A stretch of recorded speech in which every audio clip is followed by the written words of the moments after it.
जय हिंद। दोस्तों, UPSC civil services prelims exam में ऑलमोस्ट 60 डेज रह गए हैं। 10 अक्टूबर 2021 को ये एग्जाम है। सो आई होप आप में से जिन भी स्टूडेंट्स ने इस बार अपीयर होना है उनकी प्रिपरेशन एक अच्छे ट्रैक पे जा रही है। आप पूरे कंसंट्रेशन के साथ दिल से प्रिपरेशन कर रहे हो। आज के सेशन में मैं कोई स्टार्टिंग से आपको कोई स्ट्रेटेजी नहीं बताने वाला हूँ क्योंकि एग्जाम के अंदर ऑलमोस्ट 60 डेज रह गए हैं। जस्ट हम कुछ इंपॉर्टेंट पॉइंट्स डिस्कस करेंगे सो डैट इन 60 डेज में जो ये क्रूशियल 60 डेज हैं उस दौरान आप कहीं भी ऑफ द ट्रैक ना जाओ और कोई ऐसी गलती ना करो जो कि आपके कहीं सिलेक्शन में एक हर्डल क्रिएट कर दे। जो एक ओवरऑल स्ट्रेटेजी है प्रीलिम्स एग्जाम से रिलेटेड उस पर ऑलरेडी सेशंस बन रखे हैं। सो सिर्फ और सिर्फ क्रिटिकल पॉइंट्स डिस्कस करेंगे। सबसे मेन क्रिटिकल पॉइंट क्या है कि आपने जो करंट अफेयर्स कवर करना है, ऑल्दो आपको पता ही होगा, बट अगर हम करंट अफेयर्स की बात करें फिर भी हम एक बार डिस्कस कर लेते हैं क्योंकि एग्जाम पोस्टपोन हुआ था। आपने इंश्योर करना है कि मई जून 2020 ऑनवर्ड्स जो है आपको वो कवर करना है। ये गलती मत करना कि आप सितंबर अक्टूबर 2020 ऑनवर्ड्स उसको कवर करो, क्योंकि जो भी बच्चा इस साल अपीयर हो रहा है उसने पहले स्टार्ट तो यहीं से ही किया होगा करंट अफेयर्स, क्योंकि पहले तो एग्जाम जून में ही होना था। क्योंकि एग्जाम पोस्टपोन हुआ है तो आपने ये गलती नहीं करनी है। हो सकता है कि इस पीरियड का ना आए मई जून से लेकर सितंबर अक्टूबर का, बट हमने चांस नहीं लेना है। सो जो मेन चीज आपको पहले इंश्योर करनी है वो ये है कि जून 2020 से लेके फर्स्ट वीक ऑफ सितंबर 2021 तक आपको करंट अफेयर्स कवर करने हैं, थरोली कवर करने हैं प्रीलिम्स के लिए। उसके आगे भी करने ही है हमने, मेंस एग्जाम भी तो हमने देना है, बट प्रीलिम्स की हम बात कर रहे हैं। अब जो हमारा 60 डेज का पीरियड है इसको हम 2 पार्ट्स में डिवाइड कर देते हैं। एक तो है फर्स्ट 30 डेज का पीरियड और दूसरा है सेकंड 30 डेज, क्योंकि थोड़ी बहुत तो स्ट्रेटेजी डिफरेंट रहेगी इन दोनों फेजेस में। इन दोनों फेजेस में एक चीज जो आपने इंश्योर करनी है वो तो है न्यूज़पेपर रीडिंग। कुछ बच्चे क्या करते हैं कि प्रीलिम्स का एग्जाम आया तो न्यूज़पेपर रीडिंग अवॉइड करनी स्टार्ट कर दी। हमेशा ध्यान रखो कि जब भी आप यूपीएससी का एग्जाम दे रहे हो तो आप सामने अपने टारगेट्स देख रहे हो। पहला टारगेट है प्रीलिम, तो इस हर्डल को आपको क्लियर करना है। दूसरा टारगेट है मेंस, आगे फिर एक इंटरव्यू भी है, पर्सनालिटी टेस्ट जिसको हम बोलते हैं। तो जब आप प्रिपरेशन कर रहे हो UPSC civil services exam preparation का एक फंडा हमेशा ध्यान में रखो कि मेंस आपका ऑफ दी साइड कभी नहीं जाना चाहिए। चाहे आप प्रीलिम्स के जितना मर्जी क्लोज आ जाओ, मान लो आज 60 डेज पड़े हैं प्रीलिम्स एग्जाम के अंदर और आप यहां खड़े हो, आप ये मत सोचो कि प्रीलिम्स एग्जाम पास आ गया अब मेंस मेरा ऑफ दी साइड चला जाए कि मैं मेंस को देखूंगा ही नहीं। आप इस तरह से देखो कि मैं प्रीलिम्स को देख रहा हूं और मेंस कहीं ना कहीं बैकग्राउंड में मुझे दिख रहा है। तो आपकी जो प्रिपरेशन है हमेशा राइट फ्रॉम द स्टार्टिंग, जब से आपने प्रिपरेशन स्टार्ट की, हमेशा मेंस ओरिएंटेड ही चलनी चाहिए। प्रीलिम्स की प्रिपरेशन ऑटोमेटिकली होती चली जाती है। थोड़े बहुत चीजें हैं जो कि आपको फैक्ट बेस्ड चीजें थोड़ी ध्यान में रखनी होती है प्रीलिम्स पॉइंट ऑफ व्यू से, बट आपकी प्रिपरेशन हमेशा मेंस ओरिएंटेड ही जाएगी। सो अभी चाहे फर्स्ट 30 डेज है आपकी प्रिपरेशन मेंस ओरिएंटेड ही चलती रहेगी। इन फर्स्ट 30 डेज के अंदर जो मेन एम्फेसिस है वो होगा रिवीजन ऑफ नोट्स के।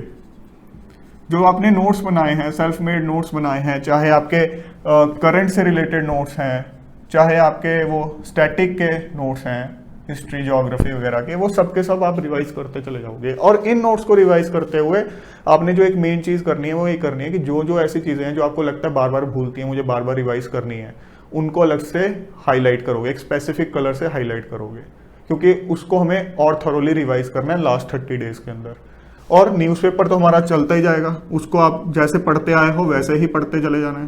प्लस जो आपकी मेंस प्रिपरेशन है वो भी चलती जाएगी। ये अगर आप अभी मेंस की प्रिपरेशन छोड़ दोगे तो बहुत टू अर्ली है, ये बहुत टू अर्ली है। अगर आप अभी मेंस की प्रिपरेशन से अपना फोकस हटा दोगे तो वो रहना ही चाहिए, क्योंकि प्री और मेंस के अंदर बहुत ज्यादा गैप नहीं होने वाला है। उसके बाद ये जो फर्स्ट 30 डेज हैं इनमें आप टेस्ट सीरीज भी कर सकते हो। आप में से काफी बच्चे कर ही रहे होंगे तो आप इस दौरान कर सकते हो। टेस्ट सीरीज का हम इसमें आज डिस्कस करेंगे कि सेकंड 30 डेज में करनी है या नहीं करनी है। तो फर्स्ट 30 डेज का आपका मेन जो प्लान है वो यही है। न्यूज़पेपर को आप 90 मिनट्स के अराउंड जैसे देते आओगे, कुछ बच्चों को 120 मिनट्स भी लग जाते हैं, जितना भी आपको टाइम लगता है। रिवीजन ऑफ नोट्स को आप डेली जो है 2 to 3 आवर्स दे सकते हो और बाकी का जो टाइम है वो आप अपनी मेंस प्रिपरेशन पे लगा सकते हो। तो फर्स्ट 30 डेज की क्लियर कट यही स्ट्रेटेजी रहेगी आपकी। अब हम आ जाते हैं सेकंड 30 डेज पे, जब आप यहां आ जाओगे जब इतना सा टाइम रह जाएगा आपके प्रीलिम्स एग्जाम के अंदर। अब जो ये लास्ट मंथ है इसको आप डिवाइड कर दो 3 वीक पीरियड में और लास्ट 1 वीक, ये लास्ट वाला जो 1 वीक है उसके अंदर। पहले 3 हफ्ते के अंदर आपकी न्यूज़पेपर रीडिंग चलती जाएगी जैसे आप करते आए हो, इसको नहीं छोड़ना है आपको। उसके बाद जो रिवीजन है आपको और ज़्यादा टाइम देना है, खास करके उन चीज़ों को जो आपने हाईलाइट की थी। मैंने आपको बताया था आपके वीक पॉइंट्स जो हैं उनको आपको अच्छे से हाईलाइट करना है, तो रिवीजन पे और ज़्यादा एम्फोसिस देना है। 2 से 3 घंटे दे रहे थे तो और ज़्यादा टाइम देना स्टार्ट कर दो। रिवीजन ही है जो आपको पार लेके जाएगी, एक बात समझ लो। ये नहीं है नया सा नया कंटेंट आप ऐड ऑन करते जा रहे हो, पुराना रिवाइज नहीं कर रहे हो। जितनी बार इस चीज़ को करोगे उतने ज़्यादा चांसेस हैं कि आप अपने एग्जाम के अंदर एफिशिएंटली परफॉर्म करके आओगे। उसके बाद मेंस प्रिपरेशन भी इस दौरान भी चलेगी। इस टाइम पे भी आप ये नहीं कहोगे कि मैं मेंस की तरफ ध्यान नहीं दूंगा। हाँ, थोड़ा कम टाइम डिवोट कर सकते हो in comparison to these first 30 days. It is like अब आप यहां पहुंच गए, प्रीलिम्स और पास आ गया है, मेंस थोड़ा सा अब आपको ब्लर्ड सा दिख रहा है, अभी भी प्रिपरेशन कर रहे हो बट थोड़ा सा ब्लर्ड दिख रहा है, लेकिन विजन में अभी भी है।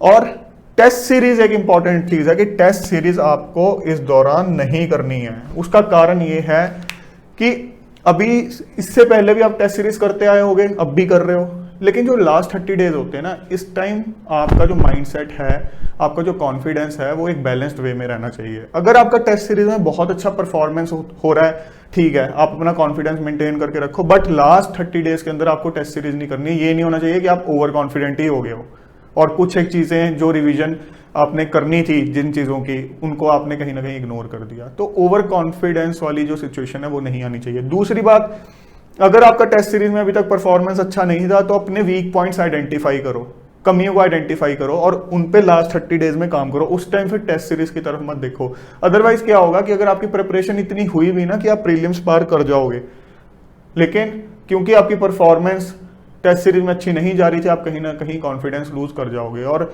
उस सिचुएशन में वो आपके लिए एक नेगेटिव वे से काम करेगी। तो लास्ट 30 डेज में हमने टेस्ट सीरीज पे डिपेंडेंट नहीं रहना है। यहां तक हमने खुद को इवेल्युएट कर लेना है कि where do we stand as far as our performance in test series is concerned. आपको पता चल जाएगा कि हाँ मैं अंडर परफॉर्म कर रहा हूँ या बहुत अच्छा कर रहा हूँ। और हाँ, ये इस चीज पे भी डिपेंड करता है कि टेस्ट सीरीज जेन्युइन है कि नहीं है। ये ना हो कि टेस्ट सीरीज ओवर डिफिकल्ट हो और आप अननेसेसरी अपना कॉन्फिडेंस लूज कर जाओ। तो आपको देखना होता है कि रियलिस्टिक टेस्ट सीरीज है कि नहीं है, उसके रिगार्डिंग मैंने ऑलरेडी सेशन बना रखा है। तो मैं नहीं सजेस्ट करूंगा कि लास्ट 30 डेज में आप टेस्ट सीरीज करो। उसके बाद अब आ जाते हैं हम लास्ट 1 वीक पे। ये ऐसा वीक है जहां आप मेंस प्रिपरेशन अवॉइड कर सकते हो कि ठीक है आप बिल्कुल यहां आके खड़े हो गए, अब पूरा का पूरा फोकस इस पे रखो, प्रीलिम्स पे पूरी की पूरी अपनी लास्ट फास्ट ट्रैक रिवीजन करो। जो रिवीजन है वो यहाँ पे भी होगी, फास्ट ट्रैक फुल स्पीड पे जितनी रिवीजन कर सकते हो। जो आपने खास करके हाईलाइटेड चीजें हैं उसको भी आप फर्दर हाईलाइट कर सकते हो कि ठीक है लास्ट वीक में मुझे इन पे और ज्यादा एम्फोसिस करना है, तो फास्ट ट्रैक रिवीजन करो।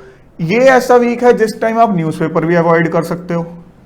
न्यूज़पेपर इस टाइम मत पढ़ो, आपको दिन में आधा घंटा मिलता है, कोई ऑनलाइन आपको पता है कि सोर्स कि इनकी मैं शॉर्ट समरी रेफर कर सकता हूँ, आधा घंटा दे दो, ठीक है न्यूज़पेपर में क्या आया था। एक हफ्ता न्यूज़पेपर नहीं पढ़ोगे प्रीलिम से पहले, कोई नुकसान नहीं होने वाला। हाँ, थोड़ा सा इन टच रहो कि आप फटाफट जो है एक बार ओवरव्यू ले लो किसी भी ऑनलाइन सोर्स से, सो दैट आपका कॉन्फिडेंस मेंटेन रहे।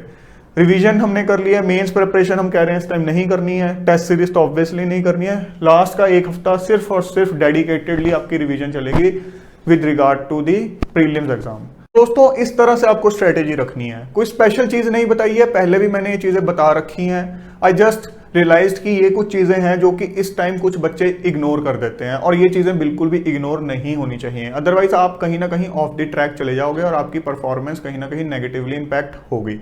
इसके अलावा अपने हेल्थ का तो ध्यान रखना ही रखना है, वो मैं रिपीटेडली कहता हूँ। अपनी फिजिकल और मेंटल हेल्थ का जितना ध्यान रखोगे, थोड़ा सा टाइम उसको भी डिवोट करो। वो तो एंड तक डिवोट करते चले जाओ, पूरी जिंदगी डिवोट करना है कुछ भी कर रहे हो। तो ये नहीं देखना है कि एग्जाम सर पे आ गया तो उसके साथ कॉम्प्रोमाइज, उसकी थोड़ी ड्यूरेशन घटा सकते हो बट वो करना ही करना है। वो एक बूस्टर का काम करेगी, जैसे कि हमेशा मैं आपको बताता हूँ। और अगर आप में से कुछ बच्चे ऐसे हैं जिन्होंने लेट प्रिपरेशन स्टार्ट की थी, अभी कुछ एक सिलेबस कवर नहीं हुआ है, तो मैंने रिसेंटली एक सेशन बनाया था जिसमें टॉपिक ये था कि अगर आपने एग्जाम के लिए अभी अच्छे से प्रिपेयर नहीं किया और अभी कुछ दिन ही रह गए हैं एग्जाम में, तो किस तरह से आपको स्ट्रेटेजी अडॉप्ट करनी है, तो उसको आप डेफिनेटली एक बार देख लो, उसका लिंक भी मैंने डिस्क्रिप्शन में दे दिया है। तो दोस्तों जल्द मिलेंगे एक नए सेशन के साथ, तब तक अपने एम पे फोकस रहो, दिल लगा के मेहनत करते रहो और साथ में अपनी सेहत का भी ध्यान रखो। जय हिंद।